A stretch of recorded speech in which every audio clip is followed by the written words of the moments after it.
obviously the inaugural media briefing by the new selection committee. Of course, the ones in the head table is very familiar. However, as a formality, I will introduce. We do have Pramod Wickramasinghe, Chairman, Sri Lanka Cricket Selection Committee. Vinodhan John, Member. Taranga Paranavithana, Member. Indika Disaram, Member. And Rasanjali Always a Member. In order to start the proceedings, I wish to invite the Chairman of the selection panel, Mr. Pramod Wickramasinghe, to make the initial remarks. අද අපේ මූලිකත්වය තියෙන්නේ ඉදිරියේ පැවැත්වෙන ලෝක කුසලානය සඳහා කවුද නායකත්වයේ දරන්නේ සහ ප්‍රිලිමිනරි ස්කොඩ් එක අනවුන්ස් කරන්න. ඉතින් මේ සාමාන්‍යයෙන් මම ඊයේ අපි පතුනේ පස්සේ අපි සියලු දෙනාම head of high performance Jerome Jayaratne ඒ වගේම national coach සනත් ජයසූරිය අපි ගෙන්නලා සාකච්ඡාවක් පවත්වලා සාමාන්‍යයෙන් අපි තීරණය කරා මොකද කලින් හිටපු තීරණ කමිටුව කණ්ඩායමක් තෝරලා තිබ්බා 25ක ඒක ගම තමයි සාකච්ඡා කරේ අපි සනත් ජයසූරියත් එක්ක. ඊට පස්සේ කතා කළා අපි තීරණය කරා ඒ 25මත් එක්කම අනවුන්ස් කරන්න ලෝක කුසලානය දක්වා ස්කොඩ් එකක් විදියට. එතකොට ඉදිරියට පාකිස්තාන සංචාරය සහ එංගලන්ත සංචාරය ලෝක කුසලානය. එතකොට මේ 25න් තමයි තෝරන් තේරුම් කරන්න ලබන්නේ. ඒ වගේම කණ්ඩායමේ ලෝක කුසලානය දක්වා දසුන් ශානක අපි තීරණය කරා නායකත්වයේ දරන්න. අපි සනත් ජයසූරියත් එක්ක සාකච්ඡා කළා. ඒක මත තමයි අපි තීරණය කරේ දසුන් ශානකව ලෝක කුසලානය දක්වා කණ්ඩායමේ නායකත්වයට පත් කරන්න. ඒ වගේම මම ස්කොඩ් එකත් මම අනවුන්ස් කරන්නම්.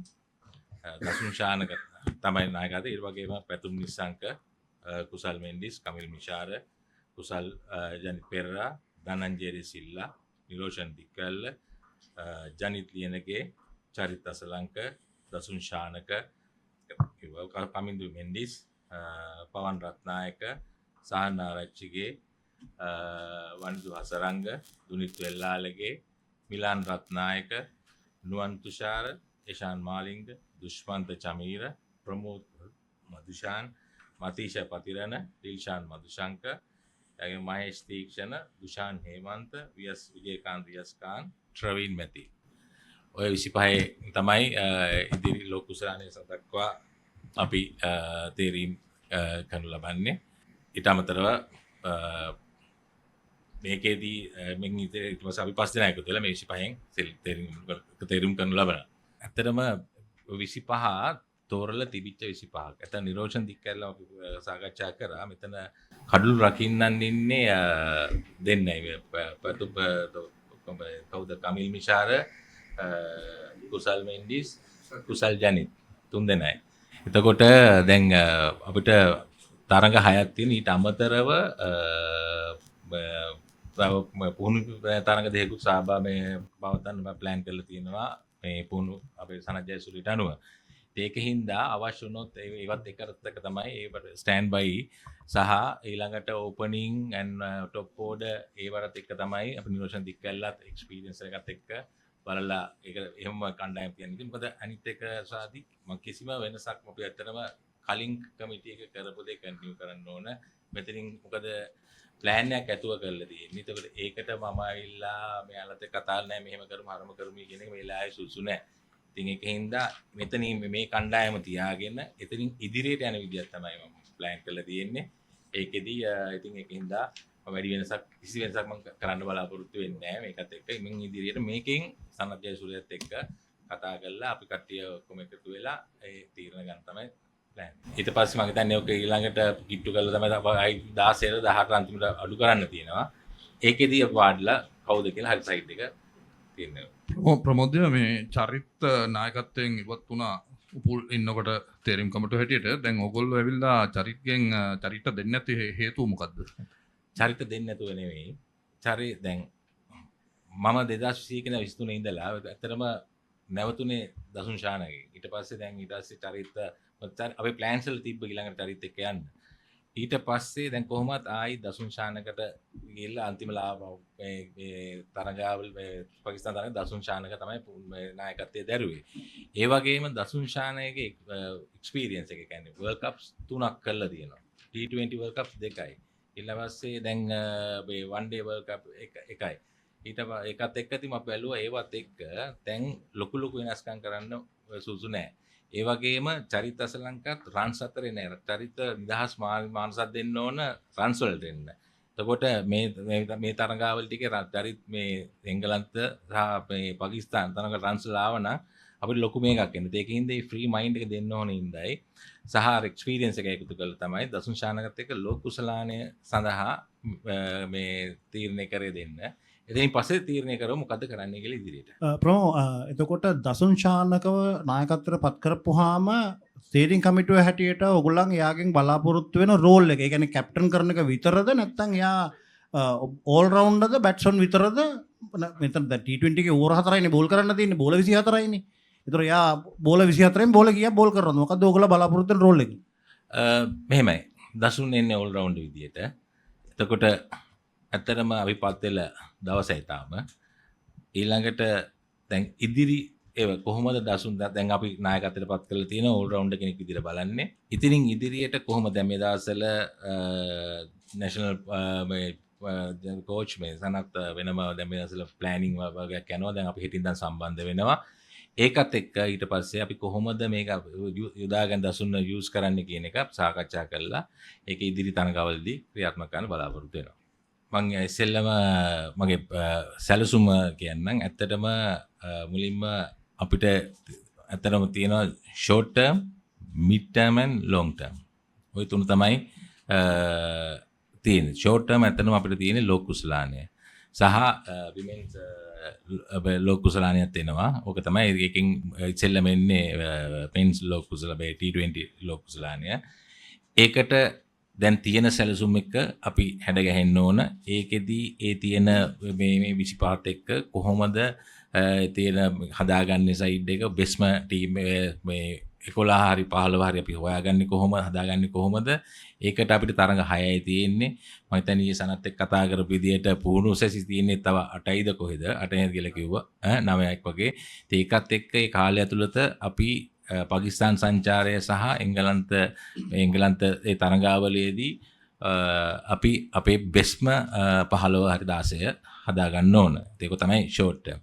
ඊට පස්සේ මිඩ් ටර්ම් කියන්නේ ඊට පස්සේ අපි එතනින් එහාට ඊට පස්සේ අපිට තියෙනවා ඊළඟට ආයි මෙන්ස් 27 වල වර්ල්ඩ් කප් එක තියෙනවා. ඒකට කොහොමද? එතකොට ඒකෙදි මම බලාපොරොත්තු වෙනවා අපි 2023 මතකදී අපි යූත් පොලිසි එක ගියා. එතකොට අපි ගොඩාක් තරුණ ක්‍රීඩකයෝ තමයි ගෙනාවේ. ගෙනල්ලා ඊට පස්සේ අපි ඒගොල්ලන්ට අලුත් සිස්ටම් එකේ ගහන අලුත් දේවල් තින්කින් ගෙනල්ලා ඒගොල්ලන්ට ශ්‍රී ලංකාවේ අපිට වර්ල්ඩ් කප් දෙකක් T20 සහ 50 වර්ල්ඩ් කප්. එතකොට ඒක එක්ස්පීරියන්ස් නැති කණ්ඩායමක් විදියට තමයි ආවේ. දැන් ගත්තයින් පස්සේ මං හිතන්නේ ඒ කණ්ඩායම තමයි ඒ ළමයිම තමයි තාම ඉන්නේ. එතකොට දැන් ගත්තම එක්ස්පීරියන්ස් ඇති මං හිතන්නේ ඔක්කොම ගත්තම මැචස් 1000කට එහා ශ්‍රී ලංකාවේ තියෙනවා. සාමාන්‍යයෙන් දැන් පැතුම් නිසන් ගත්තම මැචස් 100ක් විතර වගේ ගාලා දැන් කොහොම එක්ස්පීරියන්ස් අයිද. හැබැයි එතනින් පස්සේ ඒගොල්ලන්ගේ ස්කිල් එක කොහොමද තව උඩට ගෙනියන්නේ? ඒ ෆෝමැට් එකට කොහොමද යොදාගන්නේ? එතකොට සාමාන්‍යයෙන් අපි තේරින් කමිටු විදියට අපි කණ්ඩායම් තෝරනවා. ඊට පස්සේ දින්නොත් ක්‍රෙඩිට් එක වෙන පැත්තක වෙන කට්ටිය ගන්නවා. ඒ වගේම පෙරදුනොත් අන්තිමට ආයි අපිව තමයි යන්නේ. අපි එල්ට යනවා. හැබැයි අපි සාකච්ඡා කරා මේ සැරේ ඒක නෙවෙයි මේකේ පුහුණුකරුවනුත් මේක ස්ටේක් හෝල්ඩර් කෙනෙක් කරගන්න. ඒ වගේම අපි දැන් මේ වර්ල්ඩ් කප් පස්සේ එතනින් ඉඳන් ඊළඟ ලෝක කුසලානය සඳහා ඒ කණ්ඩායම් තෝරගෙන ඒව සූදානම් කළා. අපි දෙනවා KPIs දෙනවා පුහුණුකරුවන්ට මෙන්න මේ ක්‍රීඩකයන්ට මෙන්න මේව තමයි අපිට අවශ්‍ය. සහ අපි ඉන්නෝල් වෙනවා ගිහිල්ලා. අපි ඉන්නෝල් කියන්නේ අපි ඒක පුෂ් කරනවා. මෙච්චර කාලයක් ඒක උන්නේ නැහැ. අපි නම් ටීම් එක සිලෙක්ට් කරලා බලන් ඉන්නවා. දින්නොත් එහෙමයි, පෙරදුනොත් යනවා. හැබැයි ওই දෙකේදීම බැනුම් අහන්නේ අපි. එතකොට ගොඩක් වෙලාවට දකින්නේ පුහුණුකරුවන් ගොඩක් වෙලාවට ඒගොල්ලෝ මේ ගොඩක් බේරලා යනවා. හැබැයි මේ සැරේ අපි ඒගොල්ලොත් දැන් අපි ජෙරම් එක කතා කරා හයි පර්ෆෝමන්ස් සෙන්ටර් එකේ. ඒක තමයි අපි ගොඩක් දුරට කතා කරේ කොහොමද මේගොල්ලෝ ඉන්වෝල් වෙන්නේ. අපි දෙන ප්ලෑන්ස් වලට මම ක්‍රීඩකයෝ 30ක් සිලෙක්ට් කරලා අපි දුන්න මෙන්න මේ ක්‍රීඩාවන්ගේ අහවලාගේ මෙන්න මේ ඒරියාස් අපිට මෙන්න මේ කාලය තුළ ඩෙවලොප් කරලා දෙන්න කියලා. හැබැයි ඒක උන්නේ නැහැ.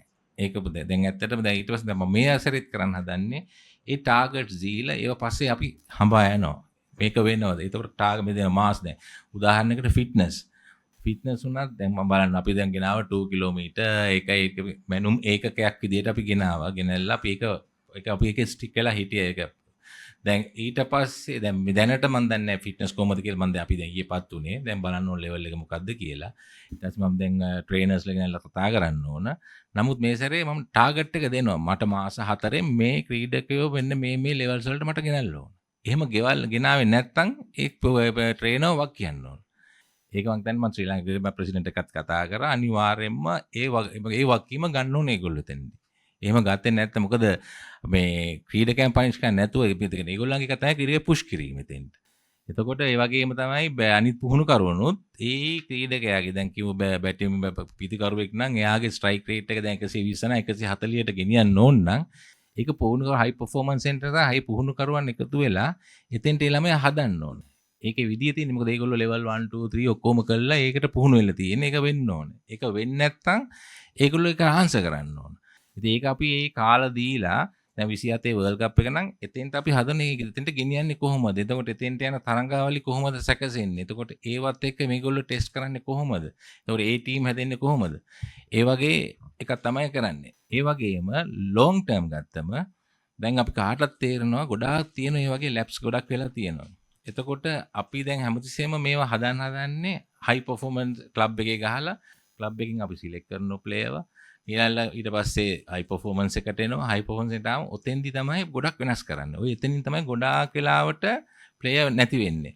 මොකද හොඳ ප්ලේයර් කෙනෙක් එනවා CA ගහලා ඔක්කොම කරලා අපිට දකින්නවා අපි ගේනවා ගෙනල්ලා කණ්ඩායමට එකතු කරනවා ආපු ගම රන්ස් ගහනවා හයි පර්ෆෝමන්ස් එකට යනවා. ඊට පස්සේ පොඩි ඇඩ්ජස්ට්මන්ට් කරා සමහරලාට ඒවෙන් මේ වෙනවා. ඒකින්ද අපි ලොන්ග් ටර්ම් විදියට ප්ලෑන් එකක් ගන්නවා ස්කෝල් අන්ඩර් 19 ලංකාවේ මේක මම දැන් මේ සභාපතිතුමාගෙන් එක්සෝ එකේ මගේ අවසරය ගන්න ඕන මේක ක්‍රියාත්මක කරන්න අන්ඩර් 19 එකෙන් අපි ස්කෝලෙන් අවුට් වෙන ලංකාවේ ඉන්න හොඳම ළමයි 45ක් හරි ඒ වගේ ගාණක් අපි අරගෙන අවුරුද්දක් යයි මොකද ස්කෝලෙන් අවුට් වුණාම මේ ප්ලේයර් යන්නේ under 23 ගහන්න. ඒකට අපි under 23 එකේ ක්ලබ් එකේ under 23, 22, 21, 20 ඔක්කොම ස්කෝලෙන් අවුට් වෙච්ච ළමයි තමයි ක්‍රීඩා කරන්නේ. එතකොට අර under 19 ළමයට අවස්ථාව අඩුයි ඊට ගොඩක. ඒකින්ද අපි මේ හොඳම 45ක් අවුරුද්දකට කැම්ප් කරලා මේ ළමයට ඉංග්ලිෂ්, IT, ඊට පස්සේ personality building, ඊට පස්සේ discipline, ඊට අමතරව ක්‍රිකට් ලෝ එක මොකද්ද? ඊට පස්සේ ක්‍රිකට් කෝචින් level 0 level 1 මූලික කෝචින් මේ එක දීලා ඊට පස්සේ ස්පෝර්ට්ස් මෙඩිසින් යුනිට් එක කරා එයාගේ ස්ට්‍රක්චර් එක කොහොමද වීක් කොහෙද මොනවාද මෙඩිසින් එක මොනවාද විටමින් නැද්ද ඒ ඔක්කොම හදලා සාමාන්‍ය මම උදාහරණයක් කියන්නම් අපේ ශ්‍රී කරනකොට ගොඩක් ෆ්ලැට් ෆුටඩ් තියෙන්නේ දැන් ඒක හැදෙන්නේ නැෂනල් කණ්ඩායමට ජාතික කණ්ඩායමට ආවම තමයි ඔක හදන්නේ කරෙක් කරන්නේ ඔක ආච් එක දාලා ඔය මේවා හදන්නේ හැදුවෙන් පස්සේ දැන් ෆාස්ට් බෝලර් කෙනෙක් නම් ඔක මම වෙලා තියෙනවා දැන් මම ෆ්ලැට් ෆුටඩ් ඔක ඒක හදපු ගම ඔක සමහරලාට රිදම් යන්න පුළුවන් ඒ එතකොට වේස්ට් වෙන ප්ලේයර් එක තමයි අපි ස්කෝලින් වෙනකොට ඒ පොඩි කාලේ මම මේ වගේ ඒවා කරෙක් කරගෙන ඊට පස්සේ ෆිට්නස් කියන එකත් මේ ළමයි පුරුදු කළා ෆිට්නස් වලට ඒ හැම දෙයක්ම හදාගෙන ඒකම ඒ ළමයා වෙන තව ක්‍රිකට් නැත්තම් මොකද අවුරුදු 19 එතකොට අපි ළමයාත් එක්ක කියන්නේ ටැලන්ට් එකත් එක්ක අපි සූදානම් කරන ගමන් එයා වෙන පැත්තක කියන්නේ මැනේජ්මන්ට් මොකක් හරි ඒ වගේ එකකට පුහුණු කරන ගමන් ගෙනල්ලා අවුරුද්දක් අපි ඒ ටික හදලා අපි ඊට පස්සේ ස්කිල් එකේ බේසික්ස් ටික එයාගේ ක්‍රිකට් බේසික්ස් ඔය තියෙන මොනවාද මේ තියෙන බේසික්ස් මේවා ටික හදලා මොනවාද හරියට කරෙක් කළා එයා ක්ලබ් එකට දාලා එතකොට ක්ලබ් එක හරහා perform කරවලා මොකද එතකොට අනිවාර්යෙන් මෙයා ෆාස්ට් ට්‍රැක් වෙනවා මෙයා knowledgeable මොකද ඊට පස්සේ දැන් කියන අලුතෙන් softwares තියෙන හොක්කයි ඔක්කොම මෙයාට ඒව උගන්වනවා ගේම් එකක් කොහොමද plan කරන්නේ Taman තනියම කොහොමද ලැප් එකකින් ඒක කරන්න විදිය එතකොට මෙයා ඔක යූස් කරන ක්ලබ් එකේ. දැන් ඔය ක්ලබ්ස් වල ගොඩක් වෙලාවට ප්ලේයර් කරන්නේ නැහැ කෝච් කරලා දුන්නොත් නිසා. මෙයා තනියම මෙයාගේ ගේම් එක ප්ලෑන් කරන විදිහට උගන්වලා අපි එතනින් සිස්ටම් එකේ ගේන්න තමයි බලාපොරොත්තු වෙන්නේ. එතකොට හැම අවුරුද්දෙම 45ක් හරි එම ගානක් එක කතා කරන්න ඕන සහපත්තුමත් එක්ක මේ ඒක ප්ලෑන් කරලා ක්ලබ් සිස්ටම්. එතකොට ඔටෝමැටික් සිස්ටම් එක කියන්නේ ක්‍රිකට් එකත් උඩ යනවා. හොඳ ප්ලේයර්ස් ටිකක් එඩියුකේටඩ් හොඳ ප්ලේයර්ස් ටිකක් එනවා සිස්ටම් එකට. ඒගොල්ලෝ ෆාස්ට් ට්‍රැක් කියලා මෙතෙන්ට එනවා. මෙතෙන්ට ආවම හයි පර්ෆෝමන්ස් එකට ආවම කරන්න තියෙන පොඩි ටියුන් අප්ස්. එතකොට මේ තියෙන ප්‍රශ්න ගොඩක් විසඳෙනවා. හැබැයි ඉතින් ඒකට උත්තර එනකොට අවුරුදු 5ක් විතර යනවා. මොකද අවුරුදු 5ක් යනකොට මේ ඔක්කොම 45 මේ හැම අවුරුද්දෙම පම්ප් වෙලා හොඳ ක්‍රිකටර්ස් ටිකක් බිහි වෙනවා. මම හිතන්නේ ඒක තමයි ලොං ටර්ම් ඉතින් ඔකට තව ගොඩක් ඒවා ඇඩ් වෙන්න ඕන. අනිත් අපේ ඉන්න මේ ලෙජන්ඩ්ස්ලාගේ අයිඩියාස් උත් ඇවිල්ලා මේක තව මේවා කළා. ඒක කරන එක ලොං ටර්ම්. ඉතින් ඔය තුන තමයි කරන්න තියෙන්නේ. ඉතින් ඒක අපි දැන් ඉදිරියේදී දැන් තව තියෙනවා දැන් තව හයි පර්ෆෝමන්ස් එකත් එක්ක සාකච්ඡා කරලා ඒ වගේම අපේ මේ එක්ස්කෝ එකේ අප්‍රූවල්ස් අරගෙන ඉදිරියට ඒ ටික කරන්න තමයි බලාපොරොත්තු වෙන්නේ. 21 මම මේ තේරින් කමිටුව අපිපත් වෙනකොට ක්වොලිෆයර්ස් ගහන කණ්ඩායමක් හිටියේ. වැටලා තිබ්බේ. ඒකයි මම තීරණය කරේ. එතකොට ඇයි වැටෙන්න හේතුව කියලා එනකොට එතකොට මම දැක්කා. ඒක තමයි ෆිට්නස්. ඊළඟට එකම කණ්ඩායමක් තමයි ඒ කාලේ දිගටම සෙල්ලම් කරේ හිටියේ. එතකොට මට කොච්චර මඩ ගැහුවා ඒ වෙලාවේ මට ඇටැක් කරද්දි මම ගත්තේ ඩිසිෂන් එක නෑ යම් මේ යූත් පොලිසිය එක යනවා කියලා අලුත් කණ්ඩායම ගෑනලා ගොඩක් වෙලාවට ඒ රිස්ක් එක ගන්න මම ඒ රිස්ක් එක ගත්තා. මොකද දැන් හොඳම උදාහරණය පැතුම් නිසංග. පැතුම් නිසංග එතකොට මම කලින් හිටපු සභාපතිත් එක්ක වැඩ කරනකොට පැතුම් නිසංගේ නම ගෙනකොට පැත්ත පළාතේ ගෙනාවේ නෑ. නෑ එයාට එන්න ඕන මේ ඒ ටීම් ගහලා එම කියලා. ඊට පස්සේ මම සභාපති වුණාන් පස්සේ මම ඉස්සෙල්ලම කරේ පැතුම් නිසංග කණ්ඩායමට ගෙනාව එක. පැතුම් නිසංග කණ්ඩායමට ගෙනල්ලා ඊට පස්සේ ඒ කියන්නේ ස්කොඩ් එකට ගෙනාව 15ට ගෙනාව වෙස්ටර්න් මම කියන්නේ මේ වෙස්ට් ඉන්ඩීස්. ඒක ගිහිල්ලා මම පළවෙනි තරඟ එතකොට මම කියන්නේ මිකියාත පුහුණුකරු. පළවෙනි තරඟේ දෙනකොට එයා මාත් එක්ක මේ රණ්ඩු කරගෙන ඇති විතර එයා කිව්වා බෑම කියලා. එයා මේව කරන්න මොකද එයා is not ready කිව්වා. හැබැයි මං අන්තිමට කිව්වා මම responsibility එක ගන්නම් you play him කියලා. එහෙම තමයි පැතුම් නිසං කාවේ. හැබැයි ඒතකොට ඒ ටිකත් එහෙම ඇවිල්ලා මම කණ්ඩායමට ගෙනල්ලා දිගට එනකොට ගොඩක් විවේචන තිබ්බා. ඒත් පැසුම්ගෙන් ගස්සන එක නිවේචන තිබ්බා. LPL එකේ කිසිම ඔෆර් එකක් තිබ්බෙත් නැහැ. හැබැයි මම විශ්වාසය තිබ්බා. ඒකම ඊට පස්සේ මම එහෙම කණ්ඩායම හදා එතකොට එක්ස්පීරියන්ස් ඇති කණ්ඩායමක් හදාගෙන ඉදිරියට ආවා. ඊට පස්සේ 21 ලෝක කුසලානේදී අපි අලුතෙන් සොෆ්ට්වෙයාර්ස් අරගෙන මම හිතන්නේ එතන තව පුහුණු කරු මහේලලා ඔය කට්ටිය ඔක්කොම එකතු වෙලා අලුතෙන් සොෆ්ට්වෙයාර්ස් අරගෙන ක්‍රීඩකයන්ට ඉගැන්නුවා මේ ගේම් ප්ලෑන් කරන විදිය ප්ලෑන් පුහුණු කරු මම දැක්කේ ඒ දවස්වල පුහුණු කරු ඔක්කොම රෑ 2-3 වෙනකන් වාඩි වෙලා ඔක්කොම මේ ගේම් කොහොමද අලුත් විදියට ගේම් එක ප්ලෑන් කරන්න කියලා. ඒ ඔක්කොම හදලා ප්ලෑන්ස් දුන්නා. හැබැයි එතන පොඩි මේකක් තිබ්බා. ඒක එක්සිකියුට් කරන්න ගියාම මැද ක්‍රීඩකයෝ තාම ඒකට රෙඩි වෙලා හිටින්නේ නැහැ. එතකොට මොකද යන් අලුතෙන් තමයි මේකට පුරුදු වෙන්නේ. එතකොට ඒ ගැප් එක තමයි අපි ගොඩක් තරඟ පෙරදුනේ මිස්ටේක්ස් වලින්. පොඩි. සමහර ඒවා හරියට කරගන්න බැරි වුණා. සමහර ඒවා හරියට ඒ ප්ලෑන් එක රීඩ් කරගන්න බැරි වුණා. දැන් උදාහරණයක් වශයෙන් මිලර්ගේ මතකද 21 මේකේ ලාස්ට් ඕවරේ 20ක් ගහනකොට ප්ලෑන් එක ABC කියලා තුන්නා. ඒ තුනම නෙමෙයි ක්‍රියාත්මක කරේ. එතන ඒ වගේ අන්න ඒ වගේ මිස්ටේක්ස් වලින් තමයි ගියේ. ඊට පස්සේ 21 22 හැබැයි මම එතන ඉන්නේ හින්දා මම දැක්කා කණ්ඩායමක් විදියට ඒක ඉස්සරහට එනවා, ඩෙවලොප් වෙනවා. ඒකම හැබැයි මම දන්නවා කාලයක් යනවා මේක. ගිය පාර වගේ සිලෙක්ෂන් කමිටියේ කාලේ හිටියා ඔබ මිකී ආත ක්‍රිස් සිල්වර්වුඩ් වගේ කෝචස්ලා ෆොරින් කෝචස්ලාත් එක්ක වැඩ කරා. දැන් මේ පාර ඔබ ටර්ම් එකේ මුලින්ම පටන් ගන්නේ ලංකාවේ කෝච් කෙනෙක් සනත් ජයසිරි ඔබ හොඳින් දන්න. කොයි වගේ චැලෙන්ජ් එකක් තියෙද? හොඳ දේවල් නරක දේවල් එයත් එක්ක වැඩ කරද්දී ඔබ දකින්නේ කොහොමද විශේෂයෙන්ම ලෝක කුස්ලානේ දින සහ ඉදිරියට? මෙහෙමයි ඉතින් එහෙම මොකද සනත් ඇවිල්ලා මාත් එක්කට සෙල්ලම් කරපු කෙනෙක් ඉතින් ලේසි වැඩ කරන්න. ඉතින් එහෙම ලොකු චැලෙන්ජ් එකක් නැහැ. දැන් ඇත්තටම සනත් එක්ක කතා කරන්න පුළුවන්. කතා කරලා මොකක්ද එයාගේ ප්ලෑන් එක. දැන් මෙතන මාලින්ගත් ඇවිල්ලා ඉන්නවා.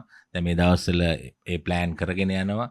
එතකොට අපිට තියෙන්නේ ඒකට ගිහිල්ලා අපේ පැත්තෙන් මොනවාද වෙන්න ඕන. ඒකට හරියන්නේ මේ ප්ලෑන් එකට හරියන්න හරි ක්‍රීඩකයෝ දෙන්න. එතකොට සහ අපි පුහුණු ඒගොල්ලෝ කියන්නේ අනිත් තැන්වල හොයන්න ඒ මොකද්ද ප්ලෑන් එකට හරින ක්‍රීඩකයෝ කොහෙද ඉන්නේ කියලා ඒව ගැන ලයින් අප් කරන්න ඒ ටික තමයි තියෙන්නේ. ඉතින් මම හිතන්නේ එච්චර ලොකු මේකක් චැලෙන්ජ් එකක් නැහැ. මොකද මේ අපි දන්නවා අපි අන්ඩර්ස්ටෑන්ඩින් එකක් තියෙන. ඒකින්ද මම හිතන්නේ කිසිම ප්‍රශ්නයක් එන්නේ. ක්‍රීඩකින්ගේ තියෙන අඩුපාඩු රටින් එලියට ගිල්ලා ක්‍රීඩා කරද්දි තියෙන මොනවද අඩුපාඩු තරඟ ජයග්‍රහණය කරන්න තියෙන තිබෙන ප්‍රශ්න මොනවද කියලා අවබෝධයක් තියෙනවද? අනිත් කාරණාව තමයි මේ 25 ප්‍රිලිමිනරි ස්කොඩ් එකේ බිනුර ෆර්නෑන්ඩු ඉවත් කරලා තියෙනවා. ඔව් ඉවත් කරන්නට මොකද්ද බලපාපු හේතුව පොඩ්ඩක් පැහැදිලි කරන්න. බින්දුර විතරක් නෙවෙයි මම හිතන්නේ අසිත ෆර්නෑන්ඩුත් නෑ උතන. මොකද අපිට අපි දාලා තියෙනවා ස්කොඩ් එකට ෆාස්ට් බෝලර්ස්ලා 9 දෙනෙක්. ඒ කියන්නේ ඕල් රවුන්ඩර්ස්ලා 3 දෙනාත් එක්ක. ඉතින් අපිට ඊට වඩා ගොඩක් තියාගන්න අමාරුයි ඔය ස්කොඩ් එකේ. මේ මොකද අපි අසිත ගොඩක් කාලයක් බල හිටියා. බලන්න අසිතගේ මම හිතන්නේ 10ක් විතර මේකක් තියෙනවා. ඕවර් එකට 10ක් විතර ගහලා තියෙන හැම මේ T20 තරගයකම. ඉතින් අපිට මේ මේන් බෝලර්ස්ලා ටික එලියට ගියාම එහෙම නැත්නම් ඉන්ජර් වුණාම තමයි අපි අසිත හැම වෙලේම පාවිච්චි කරේ. ඉතින් අපිට දැන් මේ වෙලාවේ අපේ බෝලර්ස්ලා ටික ඉන්නවා. හැබැයි අසිත පැත්තකින් තියා ඉන්නවා. පිටරට පරදින්නත් ලංකාවේ ඒක තමයි එතන ඒක ඇවිල්ලා පොලිසි ඩිසිෂන් එකක් එන්න ඕන. කොහොමද අපි කියන්නේ ක්ලබ් ක්‍රිකට් එකේ ඉඳන් ඒ ඔක්කොම ක්‍රීඩා කරන විදිය මොකක්ද මොනවද තන්දිරද ඒක ඇත්තටම හැදෙන්නේ දැන් මේ වර්ල්ඩ් කප් එකේ දැන් මාස දෙකකින් තියෙනවා.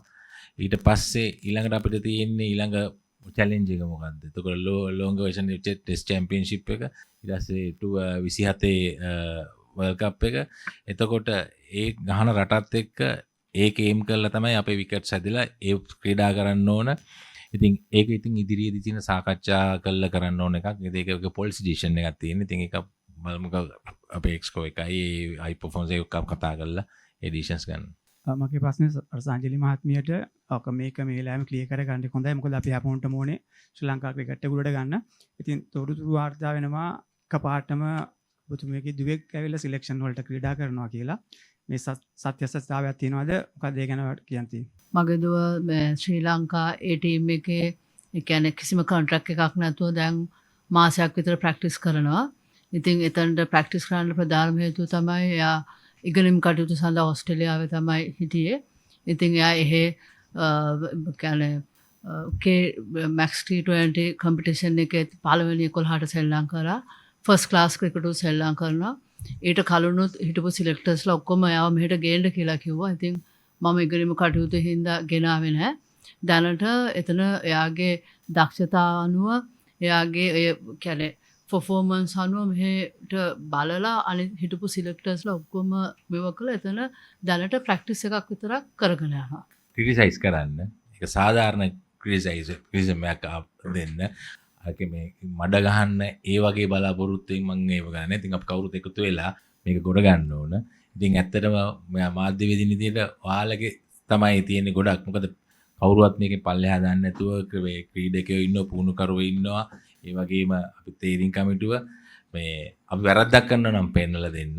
සමහර මේ මාධ්‍ය මේ පාවිච්චි කරන අනවශ්‍ය විදිහට ප්‍රහාර එල්ල කරන්න. ඉතින් ඒව නැතුව ඕන වෙලාවක මම වැදගත් මේ විවේචනයක් මම බාර ගන්න කැමතියි.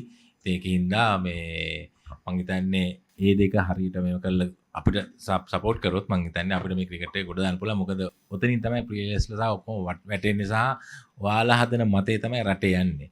අපි ඊට පස්සේ ඒ මතේ මේ ගියොත් අපිටත් අමාරු වෙනවා. අපිට හරි දේ කරන්න අපි සමාල ගන්න ඩිසිෂන්ස් මේව ගන්න. ඒකින්ද අවශ්‍ය දෙයක් ඕන දෙයක් කතා කරා මම එක්ස්ප්ලেইন කරන්න මොකද්ද අපි කරන්න කියන එක. ඒකල අපි එකතු වෙලා මේක ගොඩගමු කියන එක තමයි මම ඉල්ලන්නේ. So with that, thank you very much from the team and best wishes for the entire selection process. And journalists, thank you very much.